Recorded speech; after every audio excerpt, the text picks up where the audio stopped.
एक सेकंड के लिए इन दोनों तस्वीरों को ध्यान से देखिए।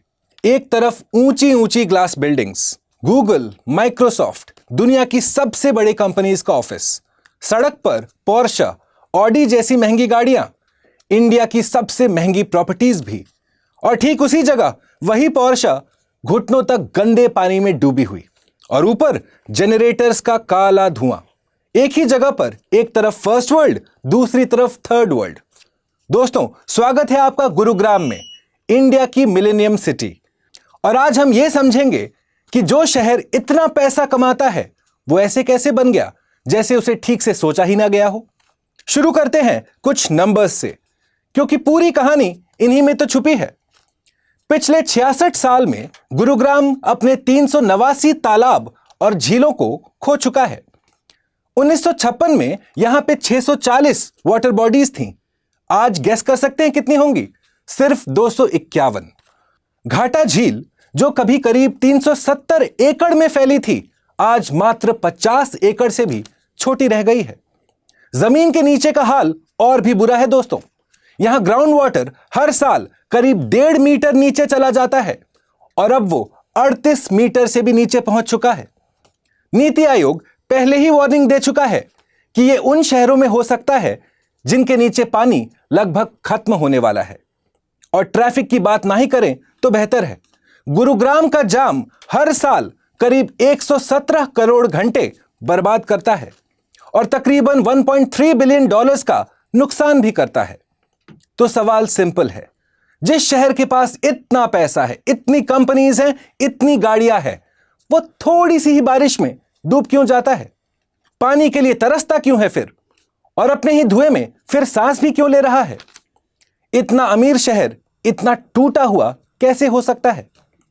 इसका जवाब गुरुग्राम की शुरुआत में है, क्योंकि यह शहर एक प्लान के तहत नहीं बना था। यह टुकड़ों में अलग अलग लोगों ने अपने अपने हिसाब से खड़ा किया है। समझने के लिए हमें 1970 के दशक में चलना होगा। उस वक्त दिल्ली की जमीन पर डीडीए यानी कि दिल्ली डेवलपमेंट अथॉरिटी, उनका कंट्रोल था। प्राइवेट बिल्डर्स के लिए दिल्ली में कुछ बड़ा बनाने लायक लगभग नामुमकिन था। जमीन थी पर सरकार के हाथ में। पास में ही हरियाणा सरकार ने इसमें एक मौका देखा, जिसे कहते हैं ना, आपदा में अवसर। 1975 में वो एक कानून लाते हैं, Haryana development and regulation of urban areas act. इस एक कानून ने डीएलएफ जैसे बिल्डर्स को इजाजत दे दी कि वो सीधा किसानों से बड़ी बड़ी जमीनें खरीदें और अपनी प्राइवेट कॉलोनीज और टाउनशिप्स बना दें, सरकार के सख्त जोनिंग नियमों से बचते हुए। बिजनेस के लिहाज से यह एक तेज कदम था और इसी ने गुरुग्राम की वो चमकती स्काईलाइन खड़ी कर दी। इसे मना नहीं किया जा सकता। लेकिन एक बड़ी गलती यहीं छूट गई। सरकार ने बिल्डर्स को बिल्डिंग बनाने की परमिशन तो दे दी, पर उन बिल्डिंग्स के बीच का शहर, सड़क, सीवेज, पानी की लाइंस, बिजली, ये बनाने की जिम्मेदारी किसी को भी नहीं दी।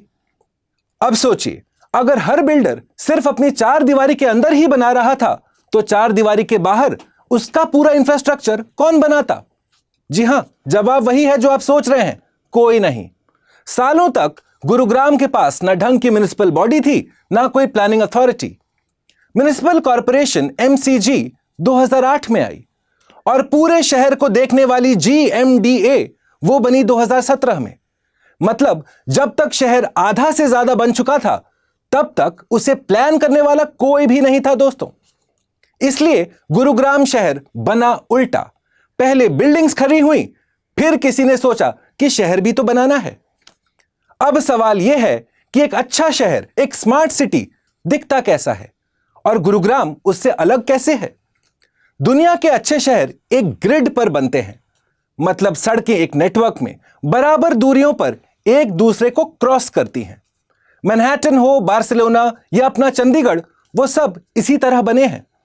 फायदा यह है कि अगर एक रास्ता बंद हो तो आपके पास अल्टरनेटिव्स हैं, दूसरे कई रास्ते हैं। ट्रैफिक, पानी, बिजली, सब इस नेटवर्क में आसानी से फ्लो कर सकता है। गुरुग्राम में यह ग्रिड है ही नहीं। हर बिल्डर ने अपनी एक अलग दीवार से घिरी कॉलोनी बनाई। नतीजा यह हुआ कि सेक्टर्स की सड़कें अचानक एक दीवार पर जाकर खत्म हो जाती हैं।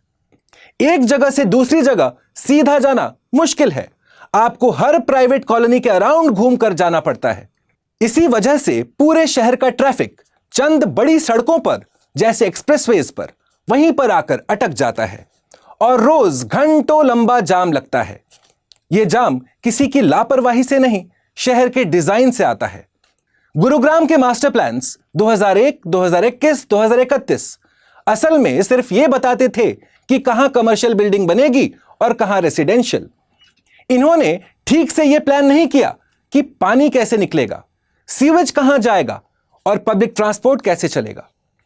अब इस डिजाइन का सबसे बड़ा नुकसान समझिए, एक ही शहर में सूखा और बाढ़ दोनों एक साथ। यह कैसे हो सकता है? पहले गुरुग्राम अरावली के पास बसा एक ऐसा इलाका था जिसमें झीलें, वेटलैंड्स और नेचुरल ड्रेन्स थे, जो नजफगढ़ झील और साहिबी नदी से जुड़े थे। अंग्रेजों ने यहां 118 चेक डैम्स बनाए थे ताकि बारिश का पानी रुके, जमीन में उतरे और बाढ़ ना आए। ये झीलें स्पंज की तरह काम करती थीं, बारिश का पानी सोख लेती थी, नीचे से ग्राउंड वाटर रिचार्ज भी हो रहा था और जरूरत से ज्यादा पानी ड्रेन्स के जरिए बाहर निकल जाता था। बिल्डर्स के लिए ये झीलें सिर्फ खाली पड़ी जमीन थी। उन्होंने इन पर कंक्रीट डाल दिया और 389 वाटर बॉडीज इसी तरह खत्म हो गए। अब जब स्पंज के ऊपर कंक्रीट आ जाए तो दो चीजें होती हैं। एक, बारिश का पानी जमीन में नहीं जा पाता, जिसे पर्कुलेशन कहते हैं, इसलिए नीचे का पानी भर नहीं पाता, मतलब सूखा। दूसरा, उस पानी के जाने के लिए जगह नहीं बचती, इसलिए वो सड़कों पर आ जाता है, मतलब रन ऑफ, मतलब बाढ़। इसी वजह से लोगों ने शहर का नाम गुरुजाम रख दिया है दोस्तों। कुछ घंटे की बारिश और पूरा शहर चरमरा जाता है।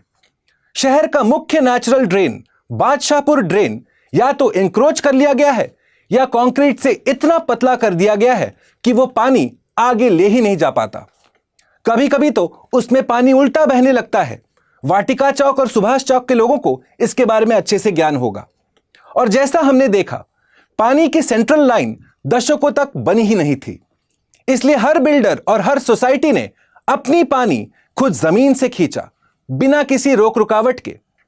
यही वो वजह है जिससे ग्राउंड वाटर हर साल नीचे चला जा रहा है। अब हवा की बात करते हैं दोस्तों। बिल्डिंग्स तो बिजली से चलती है, फिर इतना काला धुआं कहां से आता है? जब यहां कंपनीज का बूम आया, तब हरियाणा का बिजली ग्रिड इतनी बिजली नहीं दे सकता था। एक प्लान्ड शहर होता तो पहले पावर इंफ्रास्ट्रक्चर बनाता, पर यहां तो बिल्डिंग्स पहले ही बन चुकी थी। तो हर मॉल, हर हाई राइज, हर ऑफिस ने अपने बड़े बड़े डीजल जनरेटर्स लगा लिए। सालों तक ये हजारों जनरेटर्स बिना किसी रेगुलेशन के ये चलते रहे और हवा में जहरीला धुआं छोड़ते रहे। साथ में ट्रैफिक भी था। वहीं जाम में खड़ी लाखों गाड़ियां, इंजन चालू, अपनी जगह पर एक माइक्रो पोल्यूशन क्रिएट करता रहा। मतलब शहर का डिजाइन पहले जाम बनाता है और वही जाम फिर पोल्यूशन बनाता है। यह एक पूरा चेन बन गया दोस्तों। गलत शुरुआत ने अधूरे शहर को अंजाम दिया। अधूरे शहर के डिजाइन ने ट्रैफिक को और जाम दिया और खत्म हुई झीलों ने सूखा और बाढ़ को बढ़ा दिया। हर गलती अगली गलती की वजह बनी। अब सवाल यह है, क्या यह सिर्फ गुरुग्राम के साथ हुआ या दूसरे शहरों ने इन प्रॉब्लम्स का कोई बेहतर हल निकाला? जरूर निकाला दोस्तों। और 3 शहर हमें 3 अलग अलग सबक सिखाते हैं। सबसे पहला, सिंगापुर। यहां गुरुग्राम से ज्यादा बारिश होती है, पर उन्होंने अपने ड्रेन्स को कंक्रीट से पतला नहीं किया। उल्टा उन्होंने एबीसी वाटर्स प्रोग्राम जैसा एक प्रोग्राम चलाया। उसके अंदर उन्होंने अपने स्टॉर्म ड्रेन्स को नेचुरल नदियों और वेटलैंड्स में बदल दिया। वहां पानी एक प्रॉब्लम नहीं है, एक यूजफुल चीज बन गई। दूसरा एग्जाम्पल, क्यूरिटीबा, ब्राजील, जहां गुरुग्राम ने अपने अरावली हिल्स को महंगी प्रॉपर्टी समझकर खोदा और उस पर घर बनाए, वहीं क्यूरिटीबा ने अपने ग्रीन बेल्ट्स के अराउंड एक सीधा सीधा लाइन खींच दिया कि यहां कंस्ट्रक्शन नहीं होगा। उन्होंने गाड़ियां कम कर दी और एक अच्छा बस रैपिड ट्रांजिट सिस्टम बनाया और अपनी ग्रीन जगह को बढ़ाने के लिए नेचुरल स्पेस के रूप में अपने हिल्स को बचा कर रखा। हमारा तीसरा एग्जाम्पल, बार्सिलोना। जी हां, वही मेसी वाला। ट्रैफिक और पोल्यूशन ठीक करने के लिए उन्होंने सुपर ब्लॉक्स बनाए। 9 सिटी ब्लॉक्स को एक ग्रुप में बनाया, हेवी ट्रैफिक को सिर्फ बाहर की सड़कों पर रखा और अंदर की सड़कें पैदल चलने और ग्रीन स्पेस के लिए छोड़ दी। यह कंपैरिजन गुरुग्राम को छोटा दिखाने के लिए नहीं कर रहा हूं मैं। पॉइंट सिर्फ इतना है कि फ्लडिंग, पोल्यूशन और तेजी से बढ़ती आबादी, ये प्रॉब्लम्स सबके साथ आती हैं दोस्तों। फर्क सिर्फ यह है कि इन शहरों ने अपनी इकोलॉजी को एक एसेट माना और गुरुग्राम ने इसे एक रुकावट। तो बस असली सवाल, क्या गुरुग्राम ठीक हो सकता है या बहुत देर हो चुकी है? सच यह है कि इस शहर को दोबारा जीरो से तो नहीं बनाया जा सकता। जो बन गया वो बन गया, लेकिन उसे रेट्रोफिट जरूर किया जा सकता है। मतलब ऊपर से आप सुधार का प्रयास जरूर कर सकते हैं। इसके 3 ठोस रास्ते होंगे। पहला, एक स्ट्रांग अथॉरिटी। अभी गुरुग्राम में कई अलग अलग एजेंसीज हैं, एमसीजी, हुडा, डीटीसीपी, जीएमडीए, और इनके बीच की खींचतान ही काम को रोक देती है। इन सब को एक मजबूत जीएमडीए के अंदर नीचे लाना होगा, जो बिल्डर्स को उनकी 4 दीवारी के बाहर के इंफ्रास्ट्रक्चर के लिए कानूनन जिम्मेदार बना सके। जब तक एक क्लियर जिम्मेदारी नहीं होगी, कुछ ठीक नहीं हो सकता। दूसरा, स्पंज सिटी की सोच। जहां जरूरत नहीं वहां कंक्रीट हटाइए, परमिएबल पेवमेंट लगाइए जिसमें से पानी जमीन में जा सके। सड़क के किनारे बायोस्वेल्स यानी कि ग्रीन ड्रेनेज चैनल्स बनाइए, और जो 250 वाटर बॉडीज अभी भी बची हुई हैं उन्हें और बचाइए ताकि वो फिर से बारिश का पानी रोक सकें। तीसरा, पब्लिक ट्रांसपोर्ट।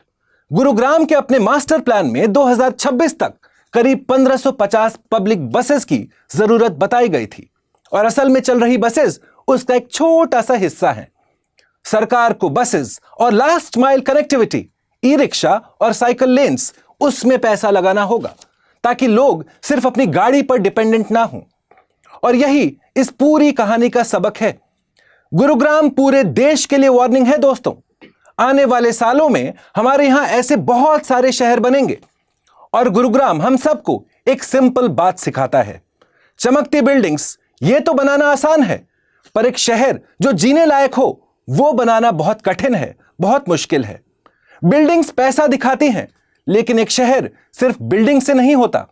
शहर वो है जो बिल्डिंग्स के बीच में सड़कें, ड्रेन्स, पार्क्स, पानी, जो किसी एक कंपनी का नहीं, जो सबका होता है।